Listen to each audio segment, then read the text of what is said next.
What's up, everybody? Welcome to another edition of Gavin Reshaw Presents here on Facebook Live, on channel G Bluetooth 786, on Gavin Reshaw, my other YouTube channel, and those watching on Periscope at Gavin Rich 2786. Whoever you are, wherever you are, I hope you are blessed and doing safe. We're about to get in and discuss, of course, the big movie premiere. This was 2 weeks ago. I meant to do this earlier, but I had a little some trouble actually just trying to get this daggone thing started. And we're going to be talking about Coming to America. It is the movie review of Coming to America, guys. And we're going to be discussing the film and everything that happened with it.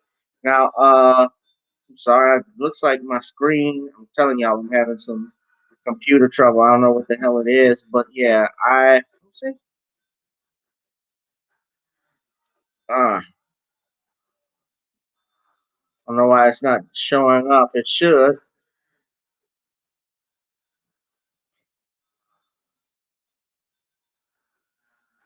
There we go.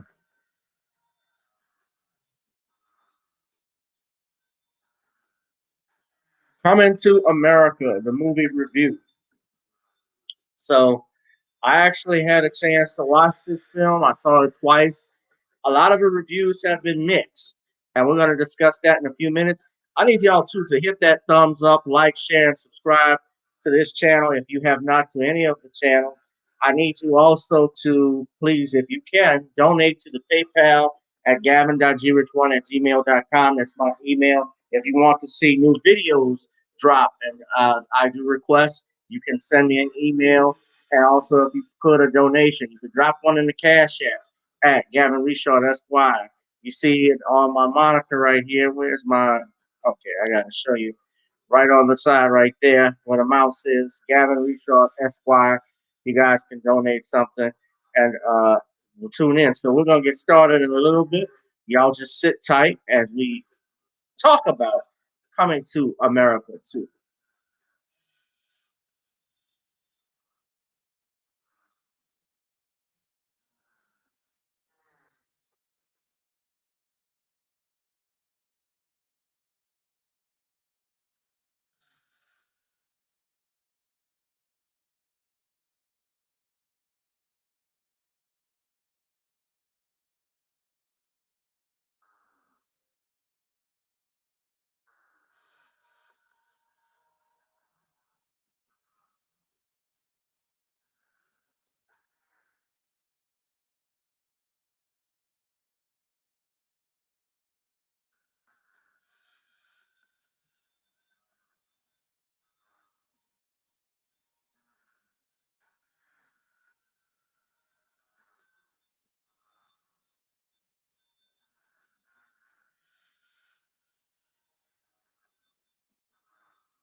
Oh, I love when that beat drops. Mm. Oh,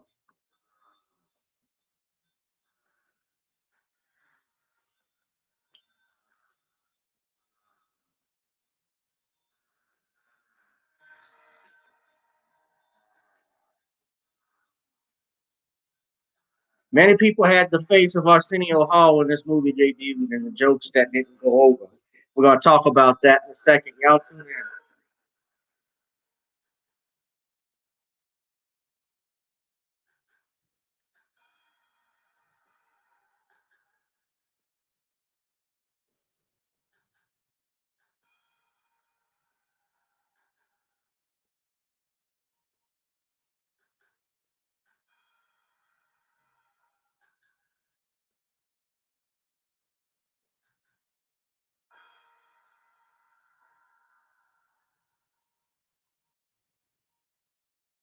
All right.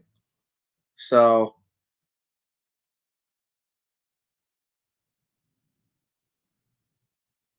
we're going to talk about Coming to America as we speak. First and foremost, I hope everybody is doing well on this Tuesday. Uh, if it's raining where you are, like I am in New Orleans, it's been raining practically all day. It's supposed to rain all day tomorrow. We got thunderstorms, we got showers, it's raining cats and dogs. Woof, woof. It's real bad. It's a downpour right now. So I saw the film Coming to America. Now, let me know, guys, if the music is too loud as I'm talking over this, because I'm trying to add a little music to the review that I'm doing for tonight. I wanted to talk about Coming to America in particular. Uh,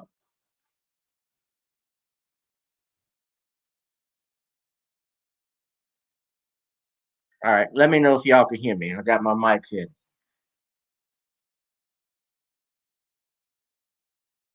So everybody can hear my voice. Let me know if you can hear me or if the music is too loud where it's talking over me. But yeah, so this is a review of the film Coming to America. I of course was a huge fan, like most people, of the 1988 classic, which starred Eddie Murphy, Arsenio Hall, as multiple characters. You know, Eddie Murphy is an icon. There's no doubt about it. And during the 1980s, Eddie Murphy was on top of the world.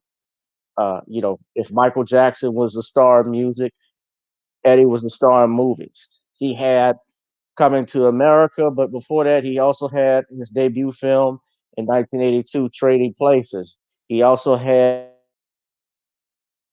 1982 was 48 Hours, excuse me. Trading Places was the next year, 1983, which starred him, Dan Aykroyd, Jamie Lee Curtis, Don Amici, Ralph Bellamy, Denholm Elliott, and even Bo Diddley. He had a cameo in the film. Jim Belushi had a cameo as well. But at that time, of course, Eddie Murphy had Saturday Night Live. And John Landis, who directed Trading Places, he also directed The Blues Brothers and Animal House. And he directed Coming to America, subsequently, the original film to which this movie, Coming to America, the two there being important, is a sequel to. He directed the original. Doc Ball said, I thought the movie was straight up garbage. Well, we're going to talk about that tonight.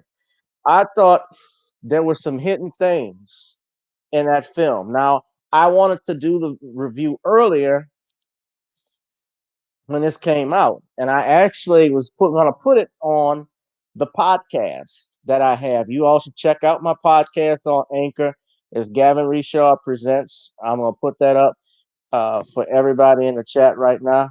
It's Gavin Reshaw Presents that you can go on Anchor and look at and listen to the latest. I did a great podcast with brother Anthony Macruder. Anthony Macruder, T Mac. Shout out to him with his podcast.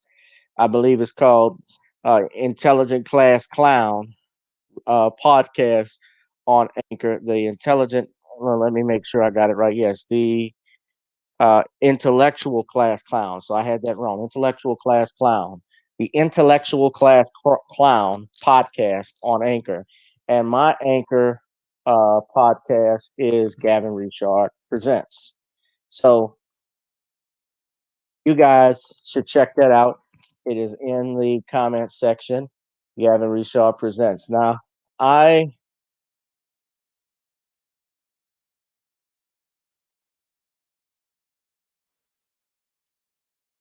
okay.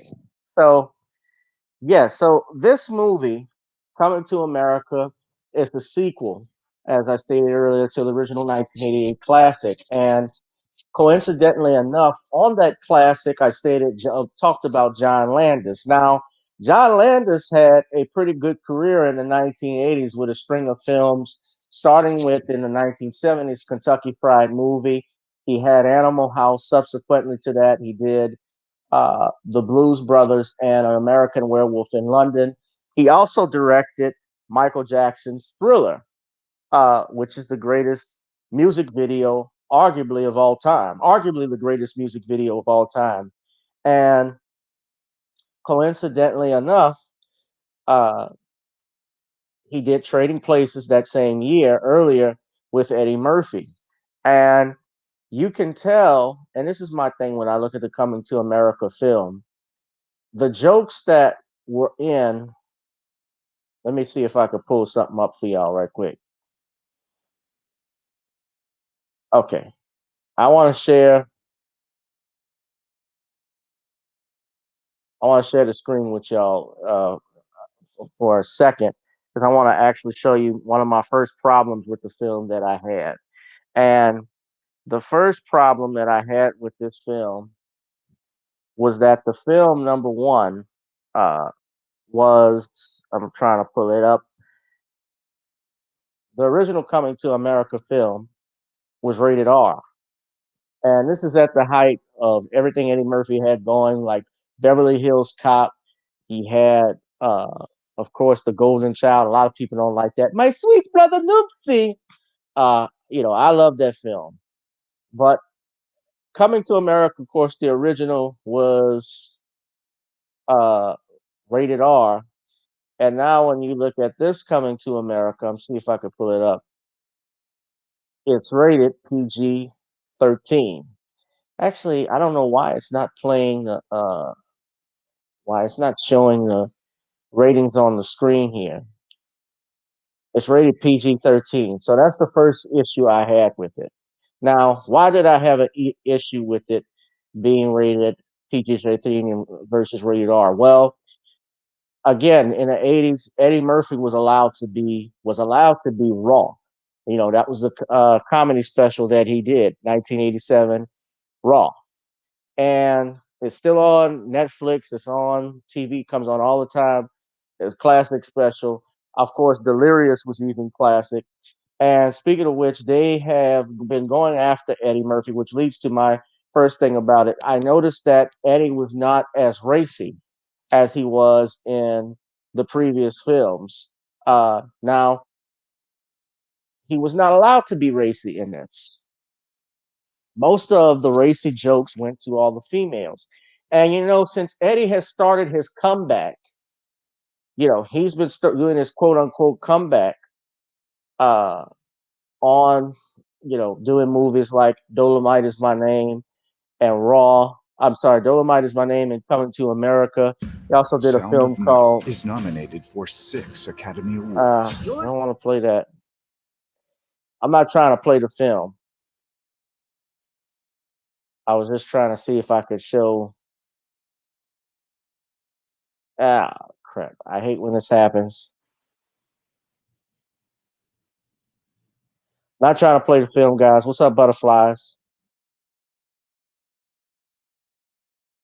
So, as I was saying, what I noticed in the film is that and lately, since Eddie has done those comeback movies like Dolomite is My Name and Coming to America, he has not been as racy.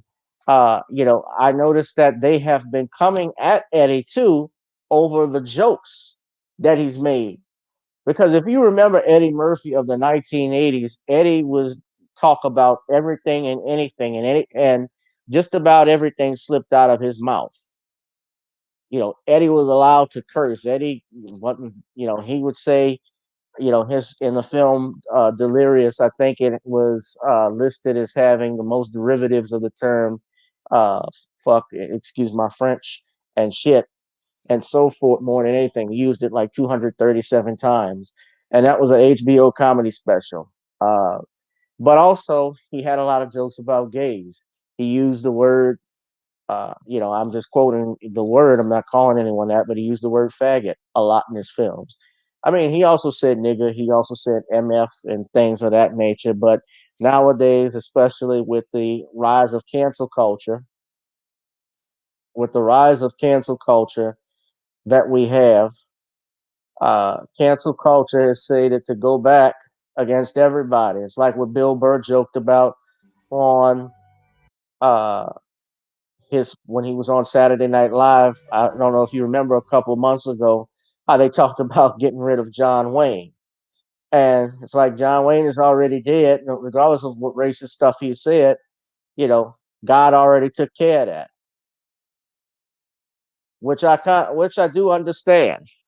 This has already been said and done. John Wayne is no longer here. The time to punish him was months, before he died. But Nevertheless, I go, John Wayne, I've always known was a known white supremacist. I mean, he said it himself in that Playboy interview. You guys can go read it. It's all on Wikipedia. Quotes from that Wikipedia article. Everything is on there. I don't know why. Okay, so it looks like we're having a little internet trouble with the bandwidth. Speaking of which, I'm glad this is coming up. I'm actually trying. I don't want to show the film because I'm gonna get hit with a copyright issue. That's not what I'm trying to do. But what I am trying to do is I was pulling that up just for a point. When we talk about how big Eddie Murphy was, remember he had Paramount Pictures. He had a unique deal that no other actor, probably with the exception of Tom Cruise, had back at that time. Remember, Tom Cruise had Risky Business in 1983. He also had Top Gun. He had, in the 80s and 90s, Tom Cruise had exclusive billing, top billing in all of his films. Top Gun. You say, if Cosby ever has a conversation with Eddie, he will say, I knew. Phileas, I don't know what that means by that. I don't know what he means by that one. But remember, he and Eddie, and I'll get to that in a second because I know Eddie had said some things about Bill Cosby, especially uh, regards to his language and so forth and his comedy. But damn, I'm having serious buffer issues right now. I don't know what's going on. I think it's got something to do with the weather. But let me do this. Let me stop the screen. All right, hold on. All right. So yeah, but Eddie had that deal had a deal like no other with regards to Amazon, with regards to Paramount. Now, of course, this film is being played on Amazon Prime due to the COVID pandemic. Amazon actually put up big money just to have the streaming rights to Coming to America. It's estimated, I'm reading it right here on, hold on a second, guys, that Amazon put up, yeah, it is my internet.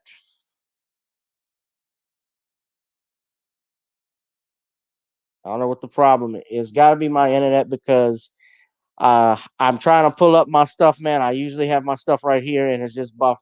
It's just still. So I'm sorry about that, guys. But you know, uh, Amazon put up big money for this film. Just like supposedly they paid 75 million over at Netflix so Eddie Murphy can do a comeback special, comedy special. And right now, if I was Eddie Murphy, just because of cancel culture, I wouldn't be doing it. Yeah, I know. Okay, so you say it's a joke off of Eddie saying his conversation with Rodney Dangerfield, and Dangerfield saw him in the bathroom and said, "Who knew?" Yeah, yeah, that's correct. I mean, Eddie, Dangerfield. When we talk about that, I guess we could talk about that while I'm still trying to get this internet stuff down. Eddie talked about how Bill Cosby was upset about him using his language and so forth, and I've heard that's actually not the case. What it was supposedly was that Bill had a conversation with Dick Ebersol. Now you can look this up on Eddie Murphy's biography that came on in 2007, 2008, I believe. I think it was '08. And this was on a biography channel. And Dick Ebersol was the head of NBC at the time Eddie Murphy was on Saturday Night Live. In fact, Ebersol was the one who when they fired the original cast, I'm not the original cast, but the 1980 cast, because that was actually SNL's worst season at that time. Eddie was picked a featured player, and the only two cast members they brought back on SNL were Joe Piscopo and Eddie Murphy. And Dick Ebersol took over as executive producer. Lorne Michaels had gone. He left after actually 1980. 1980, 1981, there was another woman a woman whose name escapes me right now, that took over uh, for the executive producer duties. over at NBC, and Ebersol came in after he fired everyone, and he saw something special in Eddie Murphy. And Cosby asked Ebersol to talk to Eddie Murphy. Could I get his phone number to talk to him? And supposedly, what they talked about and what Cosby was talking about was how Eddie was going around bragging about how much money he had and how much he was spending things. He said he never, and I don't know if it's true or not because who knows about that conversation. But Cosby says that it had nothing to do with his language. Now, we know from Def Comedy Jam, that era in the 90s, when Martin Lawrence and Earthquake, Chris Tucker, uh, Steve Harvey, D.L. Hughley, Bernie Mac, all those cats were coming up. Bill Cosby was not a fan of Def Comedy Jam. And to be honest, there were a lot of other blacks who were not a fan of Def Comedy Jam. Uh, you know, and I especially from that era, from the 1930s and 40s, those parents that were born part of that quiet generation and the baby boomers, they weren't a fan of it. They weren't a fan of it. But you got to look at it from Bill Cosby's perspective. And looking at it now, when I have a chance to talk about it and think about it, he went through a lot when he was the only black actor to win 3 straight Emmys for a drama series. The first and only black actor to do that in 1965 to 1967. Bill Cosby won those awards. Bill Cosby won those awards. And he didn't want to deal, he dealt with segregation, he dealt with racism in Hollywood.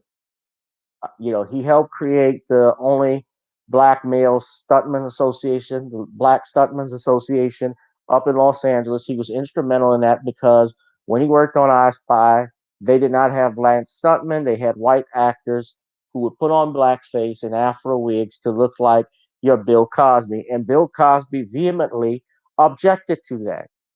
And so he made sure there were black stuntmen. He made sure that there were black hairdressers and black beauticians, people that worked in wardrobe that were black. He did all of that. So he certainly did not want the next generation to go through that. Now, he was critical of Def Jam to a degree. I think he went about it the wrong way, especially when he talked about shows not just with Def Jam but Martin. He was critical of the Wayans brothers, and Cosby was even critical of All in the Family.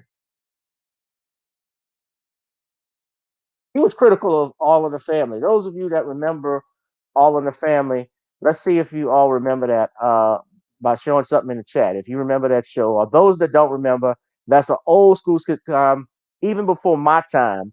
But we had reruns that played all the time in the house, just like Sanford and Son, just like the Jeffersons, and those shows, the Jeffersons, Good Times, Maud, a few other shows, they spun off from All in the Family. Even though All in the Family was based out of a British TV show called Till Death Do Us Part, as was Sanford and Son. You said Flip Wilson. What about Flip Wilson?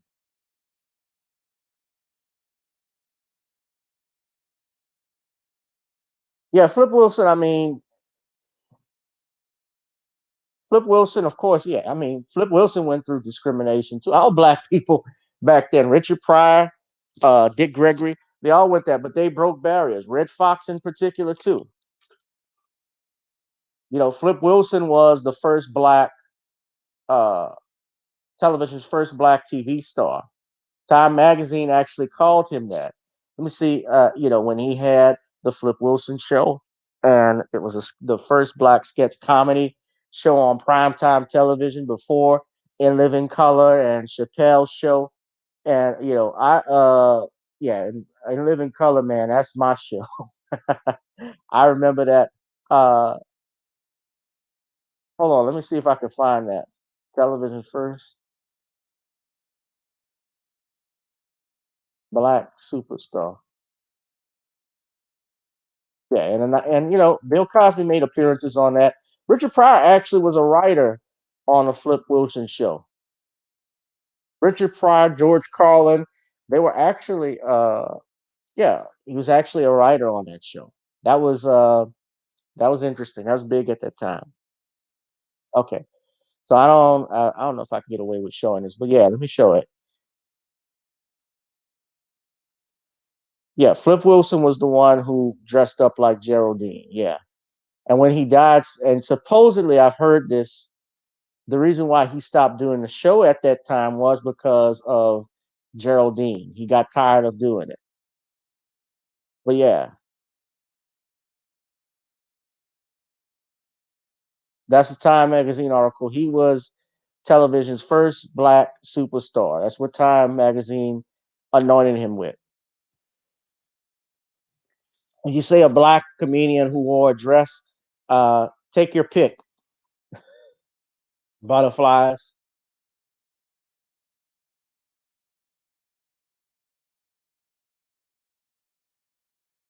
But that was him, yeah, back in the 70s. That's Flip Wilson. And he died in the 90s. As a last joke, I think they buried him in the Geraldine dress before they cremated him. He had asked about it, or because he was dying of cancer, and sadly you know, he passed, and they cremated his body. But yeah, so he was so-called television's first black superstar. So, all right, so we talked enough about that. Yeah, I mean, he had a lot of people on his show, different people. Yeah. So coming to America, but Flip Wilson, another end note to that is he was also an astute businessman, and as an astute businessman, he actually owned the rights to his show. So back in the 70s, that was huge. So he got paid, and he was actually survived and was well off, unlike most entertainers who, you find out made millions of dollars, but then when they die and they may pass away even at a young age, you find out that they're in debt. He was not. That was not the case for Flip Wilson. He actually was a pilot sometime after the Flip Wilson show ended, and he faded into obscurity because he had accomplished everything that he wanted to do at that point, and there was nothing. And that's kind of the way with Eddie Murphy. So let's get back to the movie review because I talked enough about Flip Wilson. But let's see if the internet's working. So, as I stated, the movie and the issues that I had with coming to America, I'm gonna talk about the pros and cons. Again, I felt that not having the film is directed by Craig Brewer, and I felt there was a disservice done by not having John Landis come back. Now, John Landis and Eddie Murphy had a falling out on the set of the original Coming to America. And Eddie Murphy actually told Arsenio Hall that he had a better chance. He said something. He actually said, uh, Victor, he actually died in making the movie, The Twilight Zone, back in 1983. And that movie actually was directed, or it was directed in different segments. Spielberg directed one segment. Joe Dante, who made Gremlins, he directed one segment, and John Landis directed another segment. And Vic Morrow, yeah. So what happened was, when that tragedy, Vic Morrow, they were shooting a helicopter scene where Vic Morrow's character, who was a racist, actually was. Looks like I'm having some internet trouble.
All right, guys, I'm back. I'm sorry, I had an accident. Yeah. So Vic Morrow was a guy who was involved. He was an actor on the set, and what happened was, I told y'all I need a new computer. What happened was he ended up getting into a horrible. Uh, there was an accident. They were filming um, a scene, and the helicopter propellers.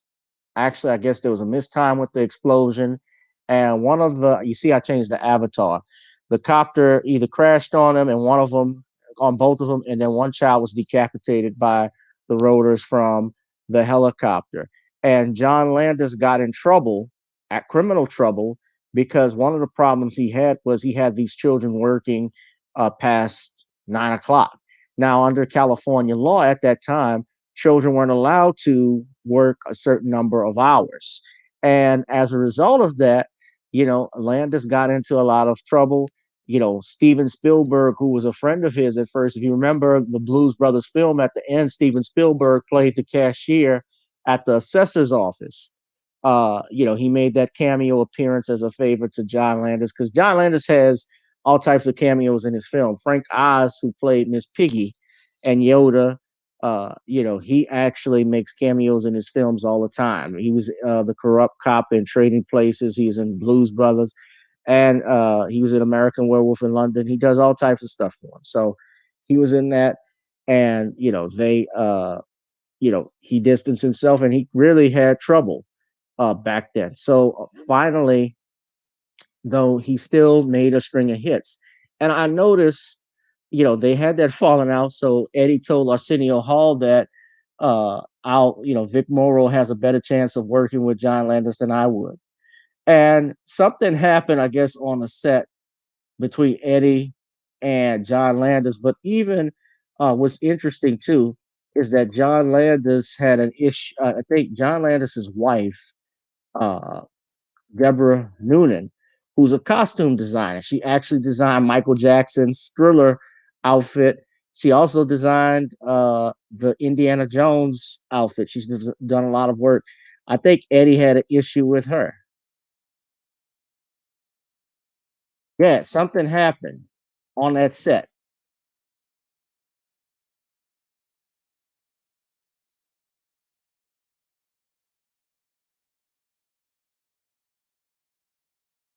But what's interesting though too was that eventually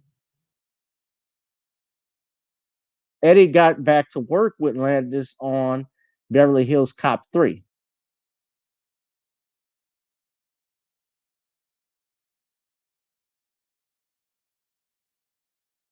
So supposedly, all right, here's the article from Playboy that Eddie Murphy did. So this tells a little bit more in detail. All right, so let's look at it. So he says here,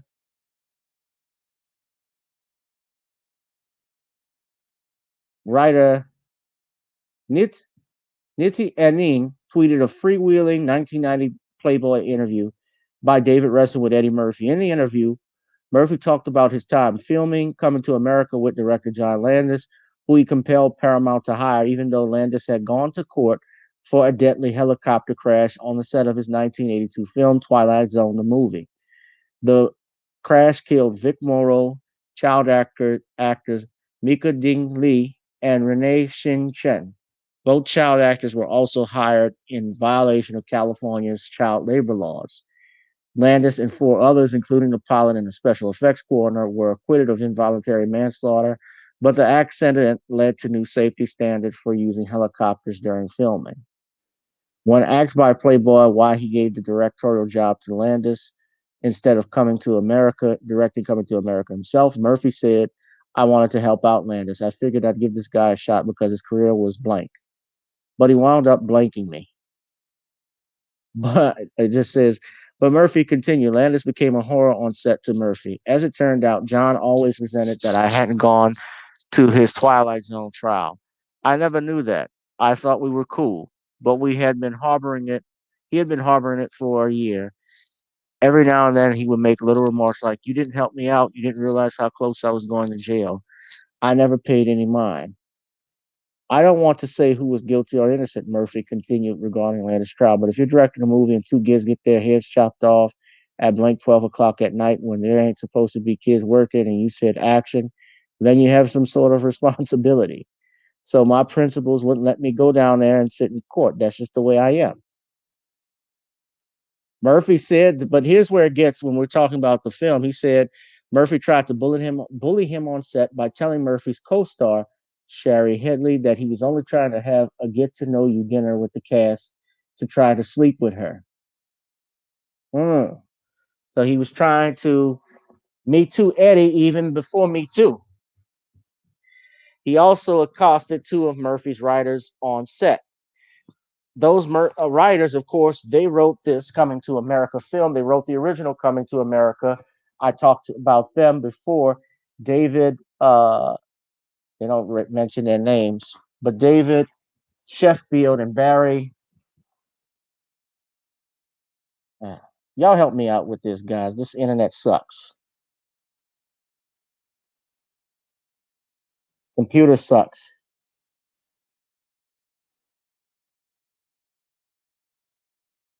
I got it right here. David Sheffield and Barry Blostein. Now they wrote the sequel to Coming to America as well, but they added somebody who you can tell makes the script sour, and that's Kenya Barris. But you can see here, Eddie and John Landis were not getting along.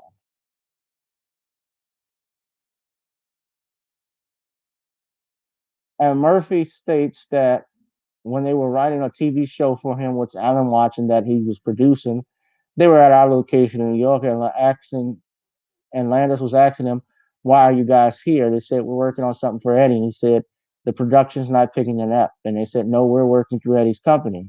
Right now, we're waiting for the deal to go through." And Landis said, you're not being paid yet. That company should be paying you. Don't come to New York unless you're being paid." And Landis started screaming.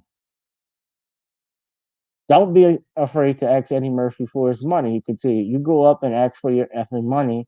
I walked in and he said, "Eddie, your company is blanking these guys out of their money. Guys, don't be afraid to go up to Eddie and say, blank you. He's screaming about my deal in front of the cast." And and Murphy said that he playfully grabbed him by the throat and put his arm around him before asking one of his people, Fruity, "What happens when people put my business in the street?" And Fruity said they get blanked up. Now y'all remember Fruity? Uh, Fruity was Eddie's bodyguard. Big Fruity. I remember him.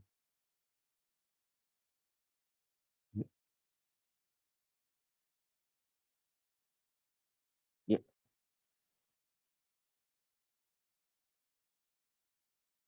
I don't know if Fruity is still around.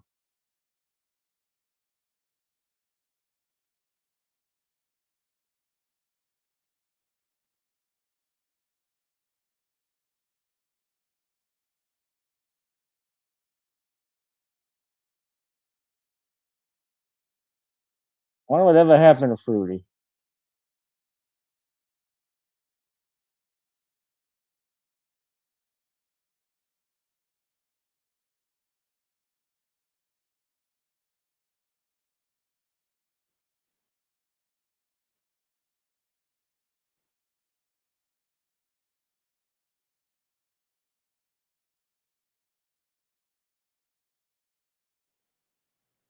Yeah, but okay, so this was funny.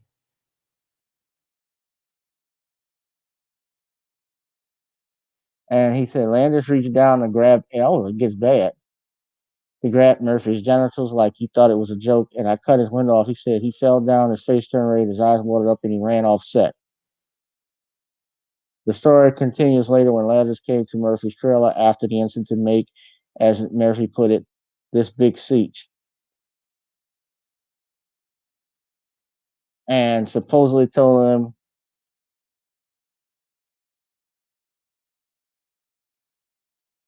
his voice was trembling, and it all came out that he didn't think I was talented, and that the only reason he did Coming to America was for the money.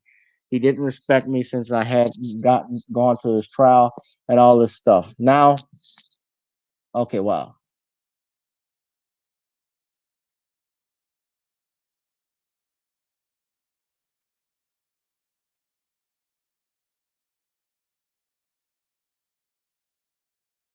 And he talks about how worse and worse it gets. So he didn't direct any of Murphy's films, but he did direct, like I said again, the last Beverly Hills Cop movie. I don't know how that worked out. So they did three movies together. He did one in uh, Beverly Hills Cop 3 in 1994, which of course is the one nobody wants to remember. Uh, it was a bad film.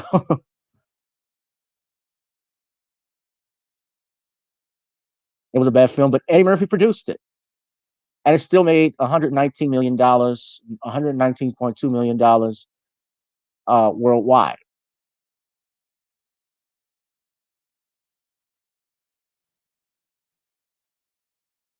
And it was written by the guy who wrote Die Hard, Stephen D'Souza. He also wrote Coming to Commando. So, okay, so I want to focus on, so getting back, we've gotten off track, but still, even without Landis, and I can say, yeah, it seems like if what Eddie is saying is true, that Landis sounded like a big jerk to work with. At least Landis knew how to make jokes work. And so you have Craig Brewer. Yeah, it was Beverly Hills Cop 3 Butterflies. So you have Craig Brewer who steps in and he directed Eddie Murphy in the Dolomite Is My Name film. He also did Hustle and Flow. So, being that he came off Dolomite Is My Name, Eddie Murphy gave him, I guess, Coming to America to do. And I thought uh, he obviously is working with people he's comfortable with, just like oh boy, Dave Robbins. He directed Norbit, which was a hit, although a lot of people didn't like it. Critically, it wasn't great, but it makes $200 million at the box office. People go see it, or 159 million, whatever it is. People go to see Eddie Murphy. Brian Robbins is the director's name, and he did uh, 1,000 Words and Meet Dave and all this stuff. So uh, that actually is what gave him, clout to work with Eddie Murphy on three films.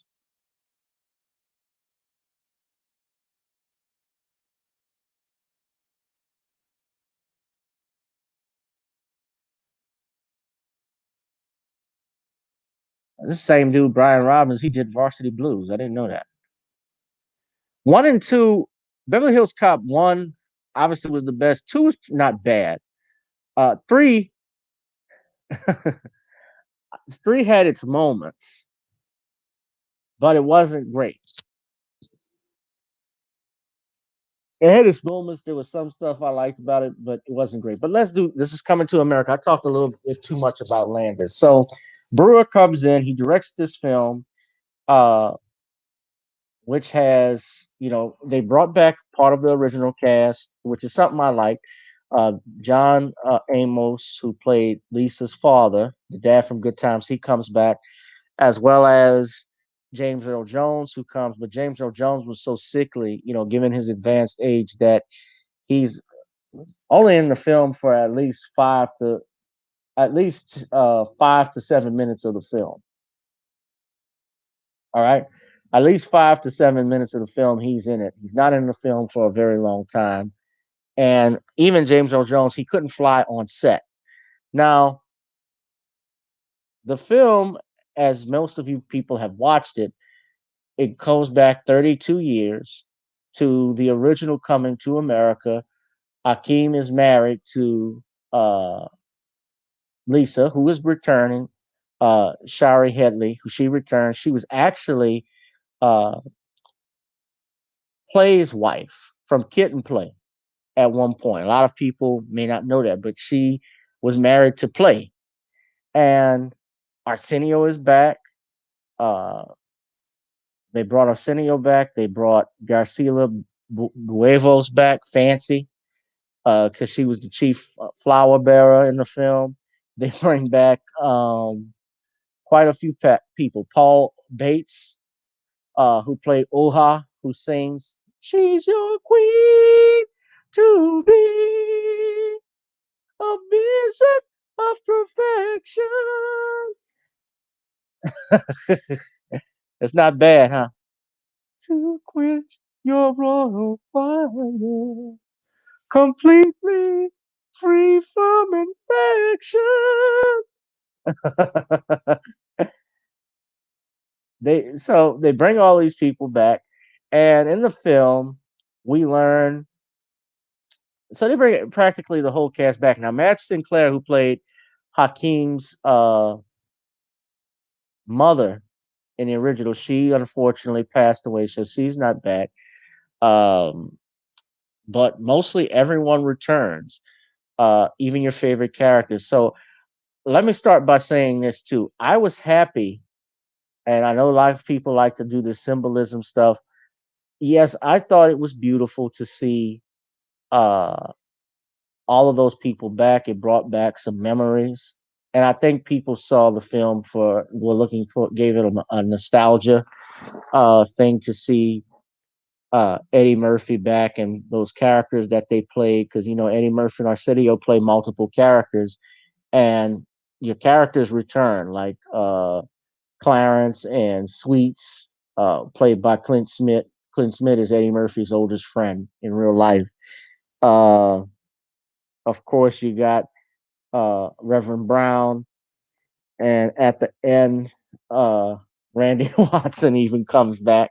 So I was grateful to see all of that. Now, just talking about the film, Hakeem has, and I guess I could show a clip of it right now. I didn't like you said you think it was cool that they let John Legend sing. I didn't want him to come back. I can't stand him. It was good seeing James Earl Jones, yeah, although he's sickly. And you know, they also, speaking of James Earl Jones, they also brought in Morgan Freeman.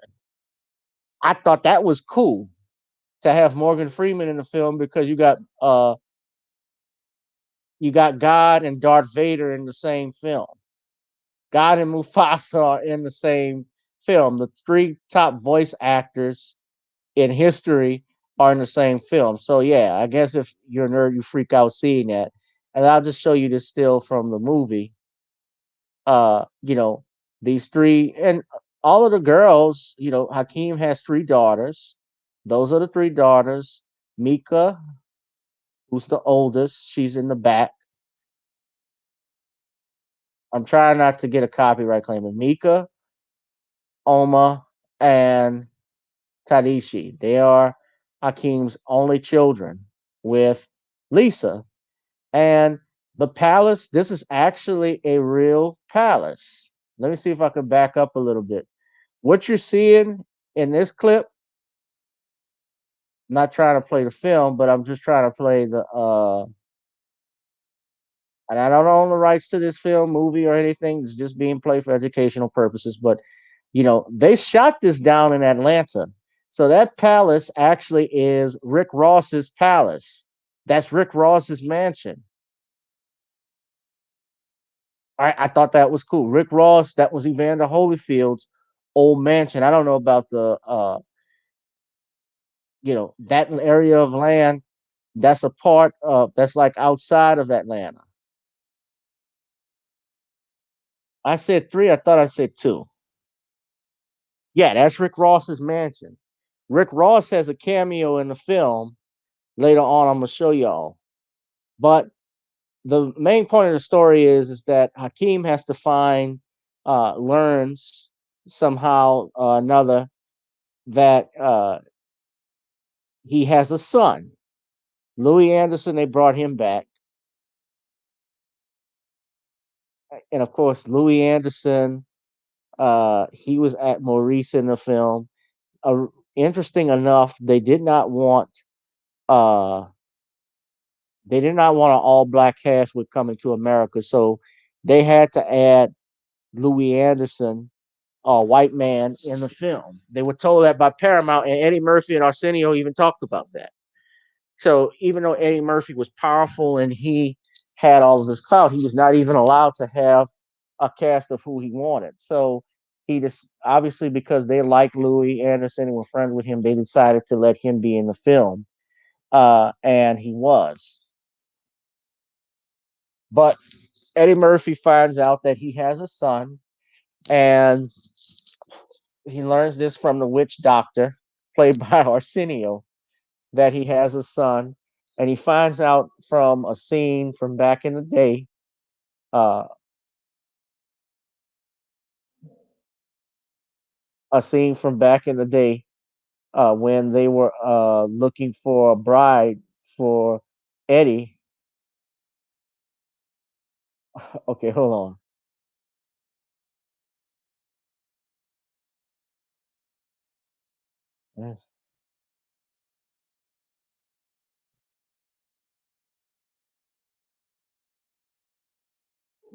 All right, so that's Arsenio there, and that's his son. And the son, they find out that he has a son, and they find out from that famous scene where Eddie Murphy and Arsenio are in the club. Y'all remember this? He finds out that while he was out looking for a woman, that Simi had drugged that Simi was picking up two females. One of them is played by Lisa Leslie Jones. Her character's name is Mary Johnson. Now,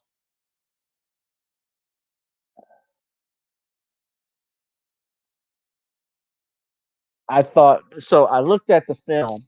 So yeah, Mary gets they take these girls back, and while she's smoking weed and blowing it in Eddie Murphy's face, in Hakeem's face, while Simeon's in another room with the other girl, she gets, she has sex with Eddie while he's unconscious, while he's high. He didn't know all of this stuff was going on. He's just finding out now that he has a son, and he's getting high and so forth. And he later learns that's what impregnated her. That's the son. That's how they know that he has a son. So of course he is not happy about it,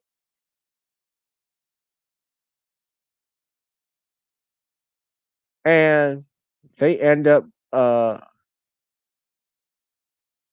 they end up going to track down the son. Now they go back to America, and the son is played by Jermaine Fowler. Now I don't know much about this dude. I've been reading about him. See if it. I'm trying to pull it up. If they'll show. All right. So that's Jermaine. This is Jermaine Fowler. He's in that show, Superior Donuts. He was actually in the latest. He was actually in the latest hit movie, Judas and the Black Messiah. He played Mark Clark in the film. Tracy Morgan is also in this film as well. He plays his uncle. So as I'm doing this analysis and looking at the film, and let us go back for a second. When Eddie Murphy's character has the smoke blown in his face and he has sex with this woman, Leslie Jones, and Leslie, they gave the most racy jokes in the film. Like I said again, Eddie Murphy could not be racy like he was in the 80s. He has to walk on eggshells now because of cancel culture. And then on top of that, you got Leslie Jones, who they give these women, I find it interesting. There's a double standard how women can actually do and say certain things like this. And especially in the wake of Me Too. Remember, Eddie Murphy, you can't,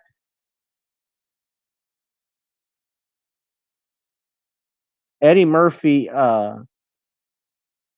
getting essentially raped by Leslie Jones. And this is in the wake of the Me Too era. This is okay with that. It was okay when the movie Hustlers came out, where uh, Jennifer Lopez and uh, Cardi B are in the film. I think it was Jennifer Lopez and a few other actresses. I can't think of their name who work with her, but her girls in the strip club, they need money and they start drugging men. And that movie gets critically acclaimed.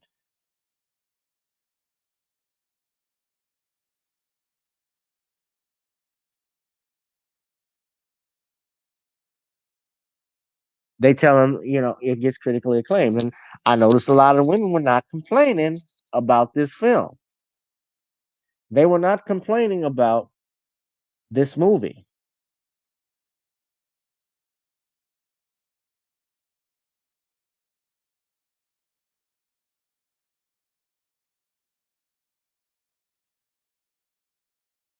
Yeah, they did do the same thing in Wonder Woman 1984. In fact, Sean talked about it because remember in that film, when Diana wishes that Steve Trevor, played by uh, James Pine, Chris Pine, excuse me, would come back and will come back to her from the dead.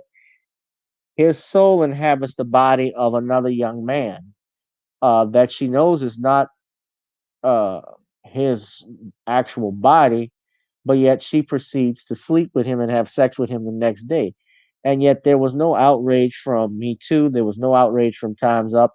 Charles Blow did not write an article saying that Wonder Woman created rape cult or promoted rape culture against men. See, you notice the language, and you notice the with cancel culture and Me Too and the left that they pick and choose who they want to go after. Now it's Deshaun Watson. Now it's Pepe Le Pew. Tomorrow it's going to be Johnny Bravo. Tomorrow it might be the next black celebrity. Who knows? It could be Shaq. They have some. They always have people that they go after. So as I watched the film, I noticed that that was in there.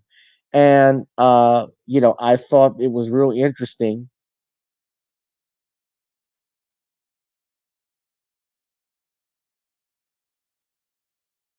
that they put that in there. And they weren't saying anything about it. Yeah, right. Butterflies. They didn't say anything about it. I'm glad Pilots brought that up too. But even in the movie Hustlers, remember they were doing the stuff that Bill Cosby was supposedly in jail for and being accused of. Y'all remember in Hustlers when they were drugging men and taking their wallets and taking their cash, charging their credit cards? And people were upset that J Lo didn't win an Oscar or wasn't nominated. The movie, in truthfulness, wasn't crap. I mean, look, I thought it was great because of the stripper scenes and stuff. But in all honesty, did I think it was the greatest? Was it Oscar worthy? Eh, well, I guess a stripper could get an Oscar. Why not? But yeah, but no, going back overcoming. So that was something I observed. And a character like that Jermaine Fowler plays, his name is Lavelle Johnson. He is essentially a clown. He doesn't have a job. He's a hustler. He sells and scalps tickets. And Hakeem comes back to New York to find him so that he could be the prince of Zamunda and be the rightful heir. Now, what is in this film, of course, is that there's a feminist agenda that's tied with it. Hakeem cannot pass down the throne to a female. Female's not allowed to rule in Zamunda, and his daughter, his oldest daughter, Makay, believes that she should be the queen. She should rule Zamunda because she's trained. And all of this is going on while Hakeem has to deal with a new threat, a new enemy in Zamunda. Now, somebody who else it was cool to see return was Vanessa Bell Calloway. Now, she played Amani Izizi in the original Coming to America film. She's the one, bark like a dog. Woof, woof, woof, woof, woof, woof. A big dog. Woof, woof, woof. That's her. Michael Blackson is also in this film. I thought that was funny to see him. But yeah, she's in this film. And see if I can pull up. Wesley Snipes is in this film as well. He plays the enemy. Wesley, to me, is what made the film watchable because other than that, I don't think the movie would have been great. Well, I don't think it was great anyway. But I don't think it would have been watchable or as funny without Wesley, because Wesley, uh, he is a comedian at heart. Like Wesley, when he did um, Wildcats back in 1986 with Goldie Hawn. He was a football player, but I remember his breakout role outside of the Michael Jackson film Bad was a movie called Major League when he played Say Hey Willie Hayes. When he played Say Hey Willie Hayes, I thought he killed it. So I enjoyed seeing that. I enjoyed seeing Vanessa Bell Calloway's character return. Uh,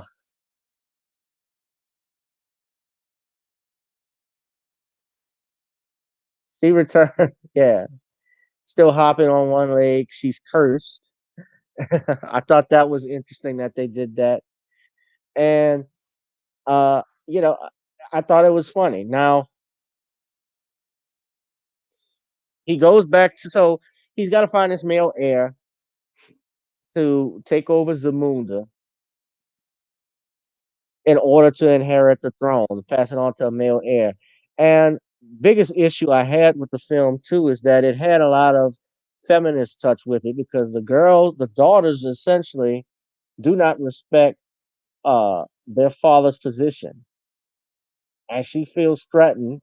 The sister at first feels threatened when he finds out she has a half brother, and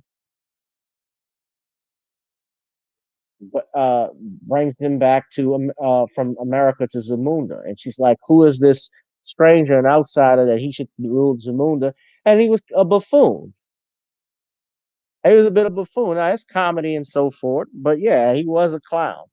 Now, some people didn't weren't too impressed with the brother who played him. I didn't think he was that bad per se, but I love seeing Wesley come back, and of course the old characters that Eddie played, like Saul, more Clarence. Of course, Arsenio comes back and plays Morris, the barber in the other chair, always eating. Sweets is back,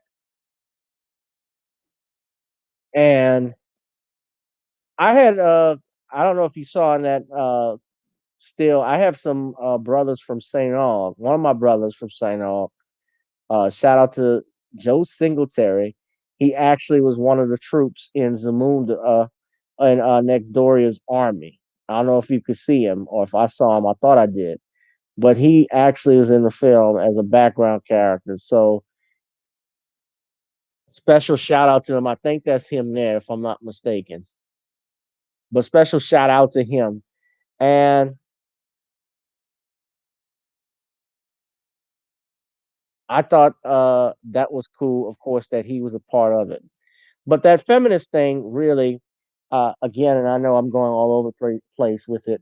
That was really what really did it for me with this film. Why I had my issues with it because they were trying to push this narrative that anything you could do, I could do better. Women can always rule. Women can always do this and that. But women and men, and I'm not saying, of course, that a woman can't do certain administrative things. She can, but women and men are completely different creatures. Women and men biologically are different. That's not saying anything sexist. It's just a fact. They're different at certain things.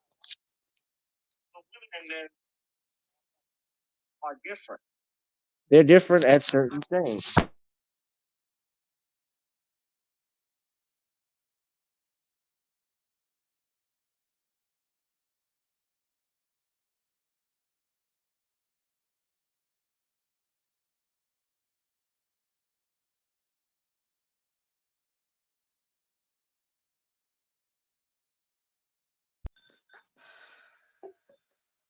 I don't know if y'all can hear the music.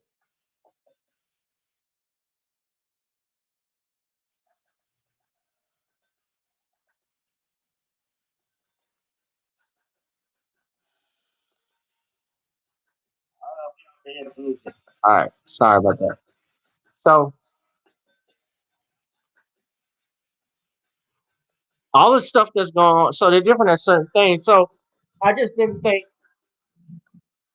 it was necessary that they were pushing a lot of that agenda, and most of the film, as I'm watching it, the jokes are falling flat on some stuff.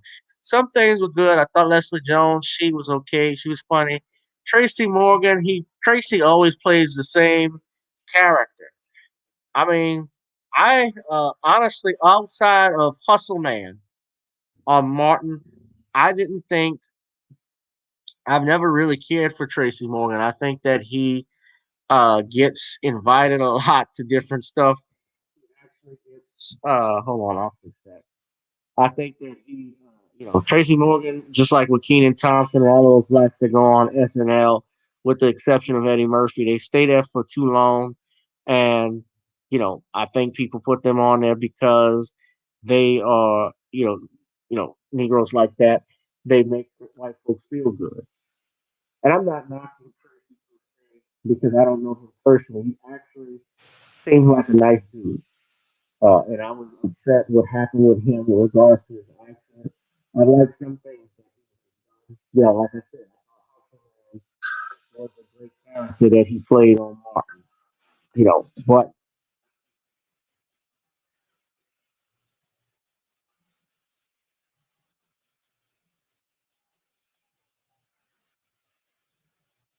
he talked about the sun. Yeah, the sun trying to bang. Yeah, I forgot about that. How about now, Rosalind? Can you hear the music? Yeah, I thought that the sun kind of was he was, like I said, he's kind of a buffoon. And they try to hook him up. I got to show this. I got to, okay, y'all still can't hear the music I had. All right. I don't know what's going on. But I got to say this, the disappointment for me in the film, too, another thing that I noticed was the woman he is marrying is none other than Tatiana Taylor. And she is the beautiful daughter of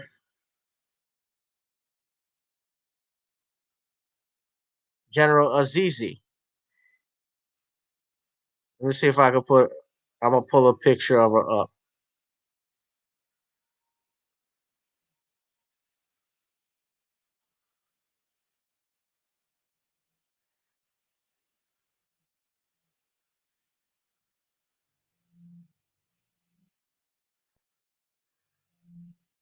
And another something positive I want to say too.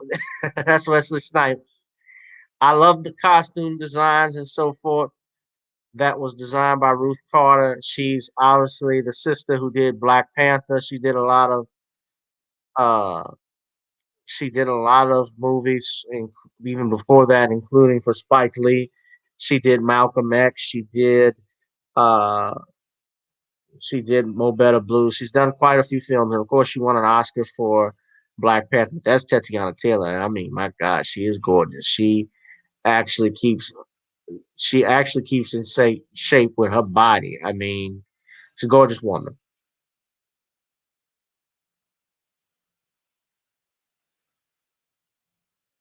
Gorgeous woman. And so and I thought her character was going to be different because in the original film, y'all remember the original Azizi, the father was going to marry his daughter, who was Imani, off to Akeem from Nextdoria. That's the country, and that's a spoof. Since it's Nextdoria, and the king was going to be, uh, Akeem would be king. He would marry Imani, and that was going to unify the two countries. And Wesley Snipes, as the general and dictator of that country, he is trying to bring that country together. So Tiana is lovely. Yes, she is. But he ends up falling in love with his royal groomer.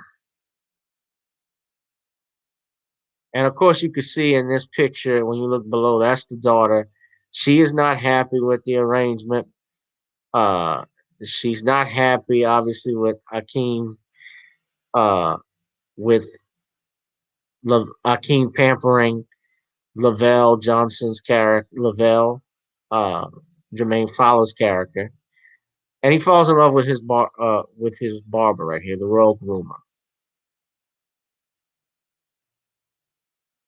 and she's a beautiful woman too. Yeah, she looked good.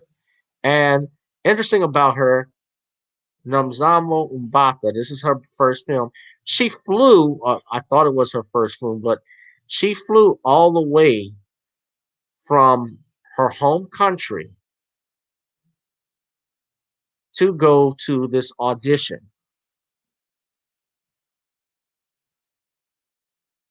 She's from South Africa.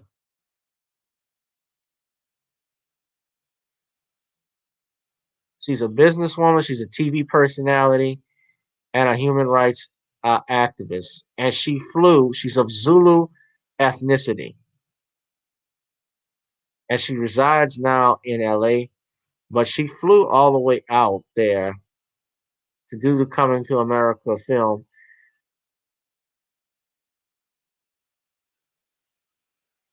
to sign up and do that audition. Now that takes dedication. You flew from all the way there to Atlanta to do that. Got to be dedicated.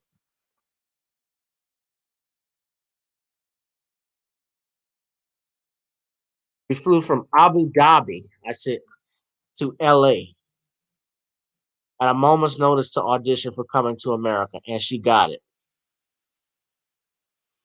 And just this, just from looking at the film, and all of the women, like I said, are beautiful. So it was great, no problem with that. But then, yeah, if you have Amazon Prime, you can see it for free. I do have it for free, but I'm trying not to get in trouble with YouTube with copyright strikes and so forth. So that's why I'm talking to you all here back and forth. So I'm not going to be further with it, but as we go further in the movie, like with Tiana Taylor's character, I thought she would be different because I've seen stills from the film where she's holding up AK-47s, an AK-47, wearing a military fatigue bikini and shoulder pads, standing next to her father, played by Wesley Snipes. And Rotimi, I got to say this too. Uh, Wesley Snipes' son is also not his real life son, but General Azizi's son is Rotimi from Power. Y'all know him as Dre. So he's in the film, and he doesn't have a long speaking role in it, but he plays a bit of a buffoon. But Teyana Taylor as Bobutu, this was a scene that was in the movie, and they cut this. Now, I think had they put this in, the movie would have been much. I thought it would have been interesting, but with her character, and this is where they missed the ball with this, is that they made her. Oh no!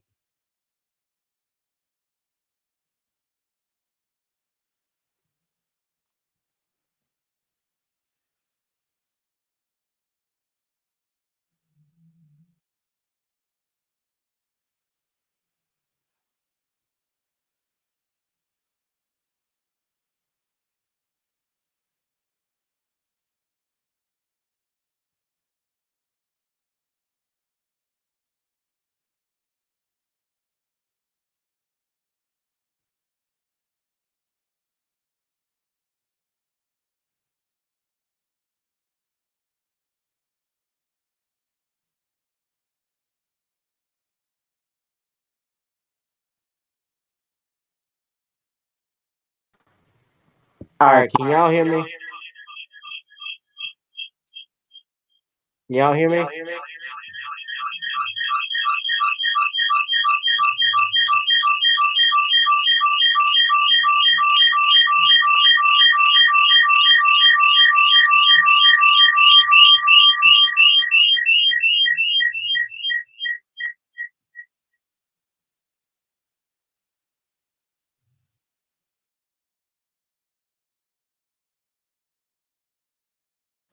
All right, sorry about that, y'all. I told y'all my thing. I had two of them up. Yeah, this daggone computer. No, I had two of the streams up. My stuff froze, so now I'm actually doing this on my phone because it's not going to freeze this time. I'm sorry about the back and forth with it. I hate this crap. Okay, but y'all can hear me now. So we're not gonna have computer won't keep freezing or anything like that. We're gonna be straightforward. I'm not gonna be in much longer, but I thought that the jokes and everything in the film, there was some. It was more hit or miss. It wasn't what it was.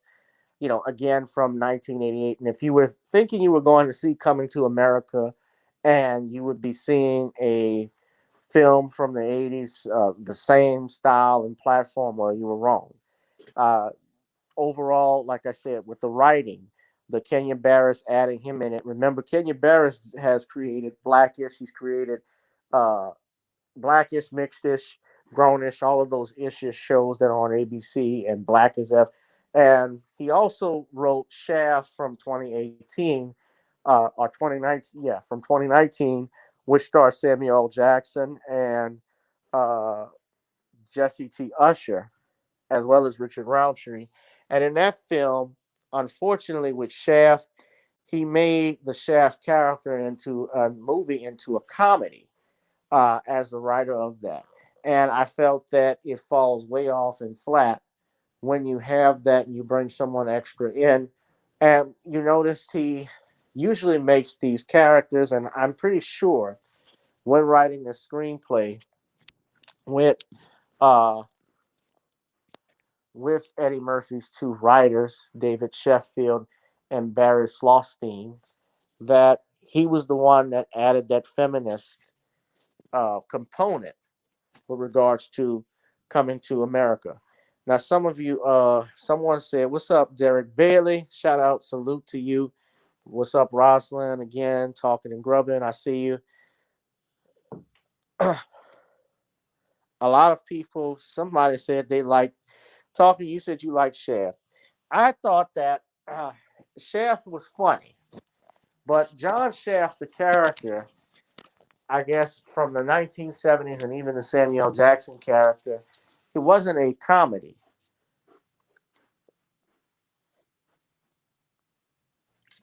Now, I had to see, like, Shaft wasn't a, he made it into a comedy. And then some people don't even like Jesse T. Usher. That was a big thing I heard even with that. Now, the film, and that film underperformed at the box offices, didn't do great. Uh, Call it what you want, but nobody saw Shaft in theaters. It didn't make that much money. I didn't think it was a bad film, but if it was, I guess, a different character, if it weren't John Shaft and they set it up differently, perhaps some people would not feel the same about it as they do now. I thought that relating it to Coming to America, I had to watch the film just to do the review. I watched it twice. The first time I watched it, I was not enthused. Honestly. My parents saw it, and I just tell you how much they liked it. They fell asleep. When they watched Coming to America, they fell asleep. They couldn't watch it. I watched it a second time with my girlfriend. We saw it. She loved and enjoyed it. And I think most people just saw it because they thought it would bring back their childhood, memories of that, to see those characters, see what developed. Now, a big problem I had with the film too, and here's another thing, was that they didn't bring Daryl and Patrice back. Now, I knew that Eric LaSalle was busy with Eric LaSalle was busy with doing Chicago PD. He directs that program. I believe he's an executive producer. He works behind the scenes a lot, and he didn't want to dedicate time, these are his words, to doing a cameo while he was filming on directing this project. But even to not get Patrice's character back, um, I thought it was a missed opportunity because a lot of people, that actress who played Patrice, healing prayers to you, Gavin.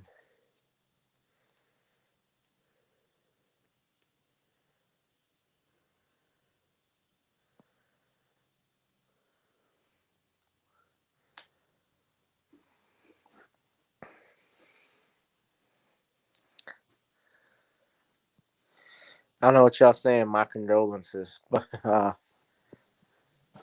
or what y'all mean by healing prayers to me. But no, the boomer. But and I'm reading, talking, and grubbing.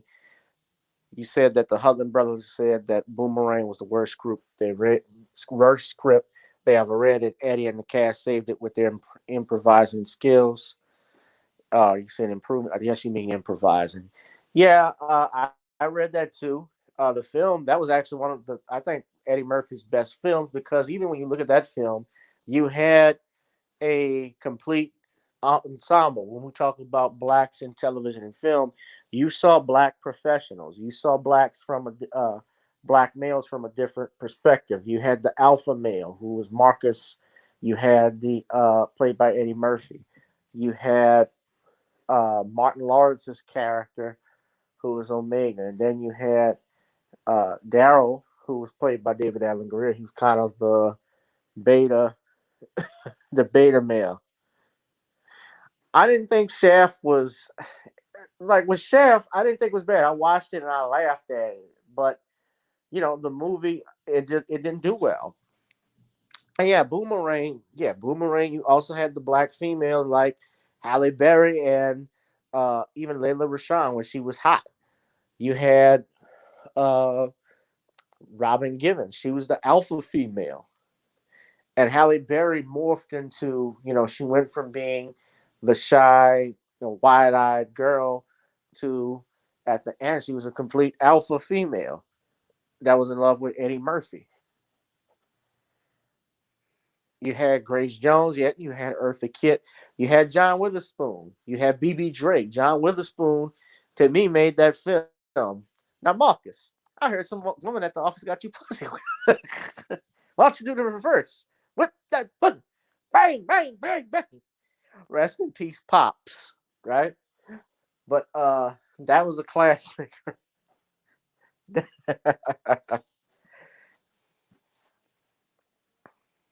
And well, interesting talking.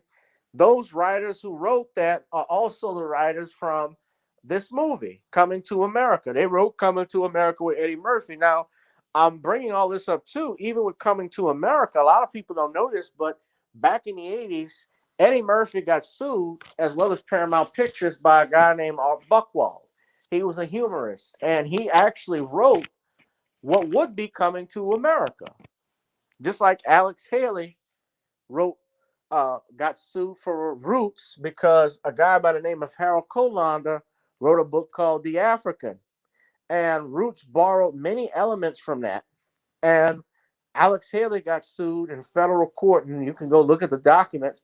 But a judge even said that Alex Haley perpetrated fraud on the American people.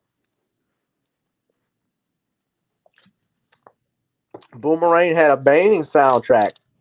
Babyface, Tony Braxton, Babyface produced that soundtrack. That was back in the 90s. You guys know that's when the album was just as important as the film. Dead Presidents was another great soundtrack that came out in the 90s. Above the Rim, they had great soundtracks. Even the Shaft movie, and I'll say this, the Shaft movie had a great soundtrack that came out in 2019. That one was pretty good.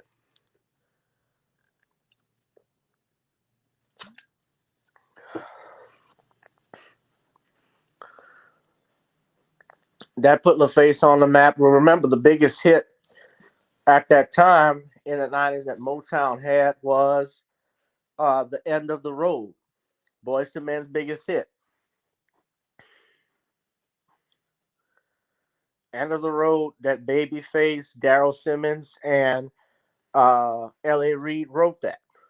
So that was huge.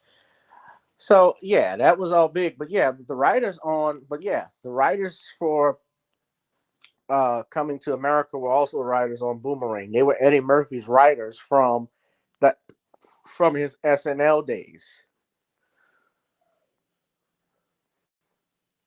Friday's soundtrack was great. Yeah.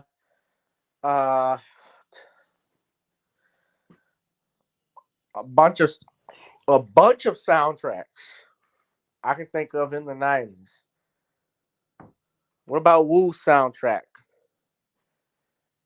Woo, starring Jada Pinkett Smith and Tommy Davidson.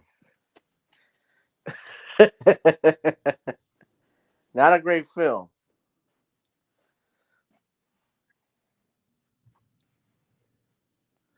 Couple other film. Higher Learning had a great soundtrack. You serious talking? I was just joking about the Woo soundtrack. No, I think Coming to America didn't have a soundtrack, but it had that song, those couple of those songs that they wrote. They had that Jackie Wilson song, To Be Loved, To Be Loved. Oh, what a feeling it is to be. Oh, shut up. Shut up. I loved Higher Learning when they had Raphael Sadiq. All I Ask of You. I'll kiss you anywhere. Just love you in the moon. That's all I ask of you. Yeah. Poetic Justice. Yeah. I mean, look, boys, they had a bunch of stuff out there. But yeah, getting to the movie, let's get back to the movie. Um, Art Buchwald from Paramount Pictures, he sued Eddie Murphy and Paramount over that story, claiming he wrote something along those lines called The African Prince, and how he comes to America. And that's part of the reason why the sequel, I think, well, I don't know how good the soundtrack. Talking to Grubbin says there was a soundtrack back then. I'm sure there was one. They released soundtracks with the films, but how did it chart? See, that all depends. I don't think Coming to America's soundtrack necessarily charted like talking about it back then, like how albums typically do. But it didn't chart like Boom. I can tell you, it wasn't like Boomerang. I know that. Waiting to Exhale, yeah, that was LaFace too, because Babyface wrote a lot of songs on that. Man. But anyway, I felt that the film, I'm gonna wrap this up. I thought that the film, um, overall, it left a lot to be desired. I thought at the time when, if they wanted to do a sequel to this, that they should have done it in the 90s. Around the time when Eddie Murphy was doing The Distinguished Gentleman, and another 48 hours probably would have been the best time to do it. But then again, that was a time too when I think this lawsuit had started with Coming to America and Art Buchwald. It was around that time in the late 80s, early 90s when he had sued Paramount and they settled. And you guys can actually look up the name Art Buchwald and y'all could find that out.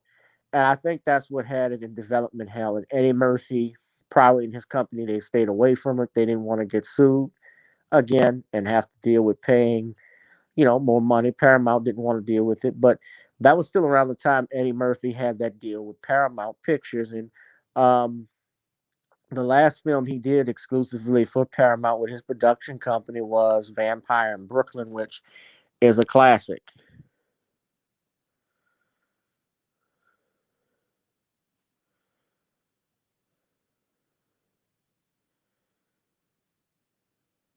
But I felt that we would have been more interested in seeing Akeem become King Akeem probably a little early on, where we would say he had to do some more battles and eventually, as king, and probably go back to America, perhaps on some other, I don't know about a pregnant, uh, making another girl pregnant, but who knows? It could have been one where he was trying to be an ambassador, open up to the United States after marrying uh, Lisa. But overall, I felt that it left a lot to be desired. It was too little, too late. I thought it was an okay movie, but I didn't think it was great. It certainly doesn't live up to the first one. But if a lot of people saw it, a lot of people like it because it gives them a sense of nostalgia, which is what, yeah, you like that. But I also like a movie to be, if it's entertaining, if it's something I have to go in the theater and watch, would I watch Coming to America? No. If I had to wait for it to stream, would I watch it? Yeah. Or would I watch it on cable? Yeah, I would. But y'all leave a comment. And the film actually is broken records. I think it was the number one streaming film since the pandemic.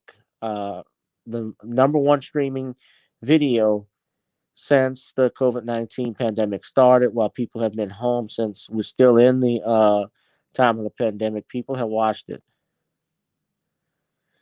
But what's up, T Forest? What's up, Butterflies? Y'all, please look at the ticker at the bottom. Leave something in the Cash App.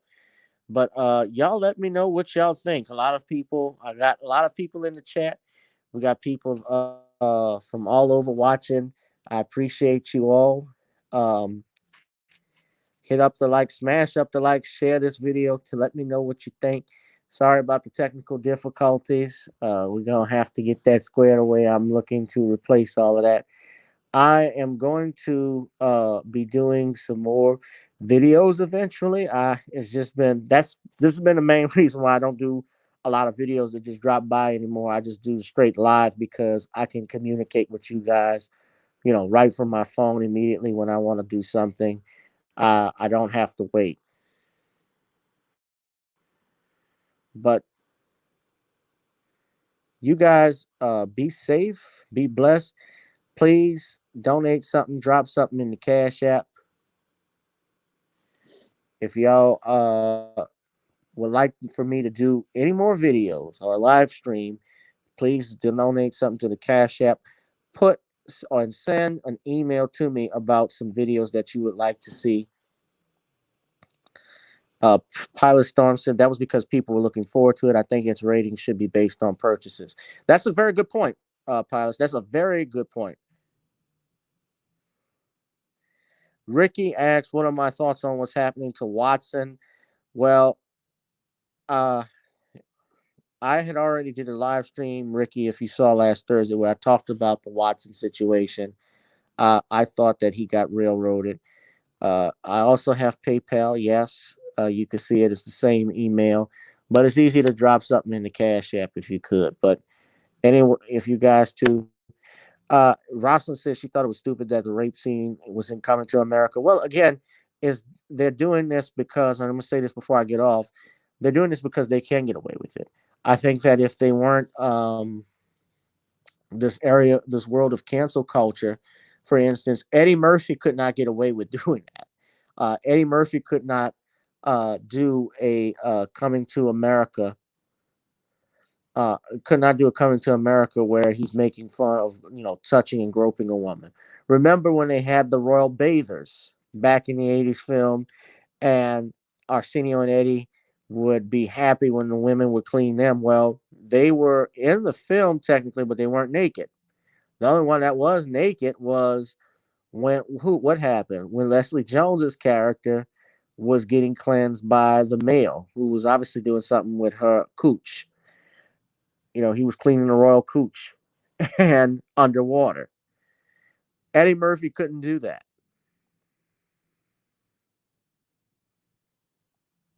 So it's set up that way, and it's part of there's a bias to this, and you're gonna see more and more of it.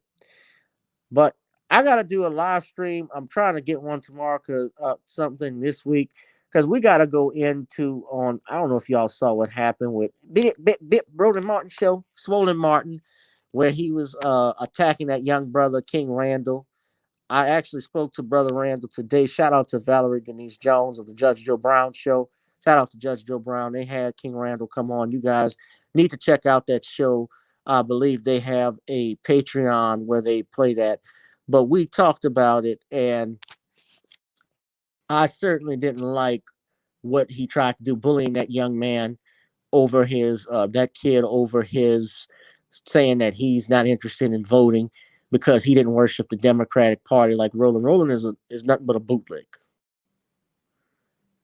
And I'd say that to him even if he wanted to talk to me. You pick on a kid that's actually doing something. If y'all caught that, y'all go look at. I don't even like endorsing looking at this stuff, but the young brother. This is what I want to do. Y'all go on that young brother's Instagram page and y'all follow him. Google King Randall. Go Google it and support this young brother. He did a 20-minute interview with Roland where Roland was trying to discard this brother, disregard everything he says, and he looked like a damn fool. Even his own followers called him out for it because he didn't even congratulate this kid on opening the school. That's something to be complimented on. But I'm gonna talk about that later this week. But thank y'all for tuning into this review. If y'all want to go see Coming to America, all right, Tyler, thank you for stopping in. Y'all go ahead. Bip, bip, bip, bip, bip. There you go, Rosalind. Bip, bip, bip, bip, bip. Welcome to TV One. No, wait. I got fired. Bip, bip, bip, bip, bip, bip. That was because bip, bip, bip, bip, bip, bip. We had production calls. Bip, bip, bip, bip, bip, bip. Too much biscuits. Bip, bip, bip, bip, that we ordered. Bip, bip, including the sandwiches. Bip, bip, bip, bip, bip.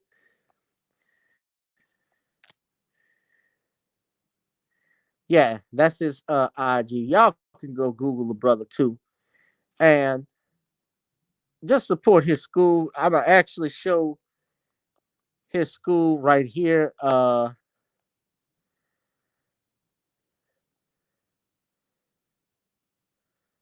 He actually got followed by New Emerging King is his Twitter handle. He's got 25,000 followers. He's got a school, the xforboys.org. You can donate there. But this young brother, he deserves all of our love and support. So y'all follow him. And, I'm going to see y'all in the next one. But Roly Poly, Swollen Martin, Bolin Martin, it's evident by now that he's nothing but a shill for the Democratic Party. He's not a black leader. Do not file for him, black people. He's been exposed. I'm out, guys. Y'all be safe. Be blessed. I'll see you in the next one. This has been my review of Coming to America on channel GBoot 2786 with Gavin Richard and Gavin Richard Presents. Again, if I had to give this just a final rating, I would probably give it a C+ because I thought it was below expectations. The nostalgia was great, but it just wasn't all that to me. But nevertheless, if you want nostalgia, if you want to see Eddie Murphy and the others, they don't fail in doing that. And as far as the production line, but again, I didn't like the agendas overall in it, and honestly, some stuff wasn't funny. But go see it, make up your own minds. All right, guys, that's it for me. Y'all be safe and be blessed. I'll holla. Peace.